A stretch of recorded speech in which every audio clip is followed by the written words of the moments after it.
guys, we're gonna make a St. Patty's treat dinner tonight. It's gonna be Reuben sliders. I've got a brisket,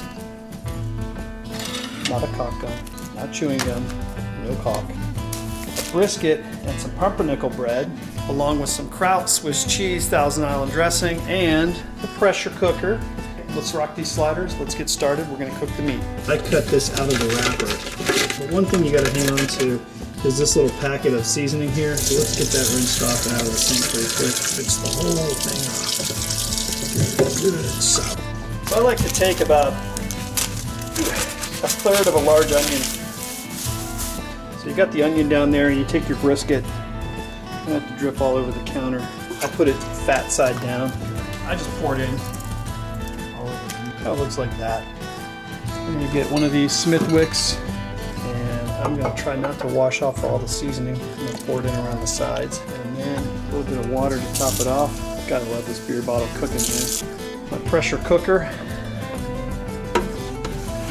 I'm going to seal her down. I'm going to get as close to an hour and a half. So we're going to cook that hour and a half.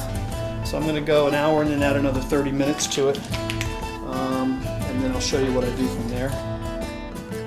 Spread your bread out onto a cookie sheet and lightly toast all the bread. You're going to want about 20 sandwiches for this amount of meat. I go ahead and prep the tater tots on the cookie sheet as well.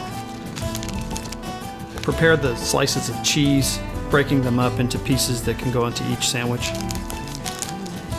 You might have to eat one while you're working at it. Have the kraut on hand. Your meat will be finished fairly soon. Once it comes out and it's tender, you can pull it out to chop it up.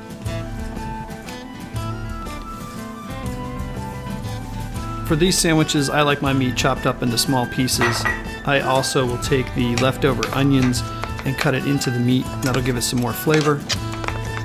Once you have it chopped up, you want to add a few drops of deli mustard or something spicy like that, and then put in some brown sugar as well. Just a little bit of each of these, not too much. That'll help sweeten and flavor the meat. Put your bread in the oven and toast it. Once it comes out, you can portion out all the meat on top of the sandwich halves, putting the cheese on top. Back in the oven it goes. With the cheese melted and the sandwich is ready, you go ahead and you put the kraut on each individual sandwich as well. Then you put on your Thousand Island dressing on each one. Put the sandwich tops on, press down just a little bit, and you're ready to eat.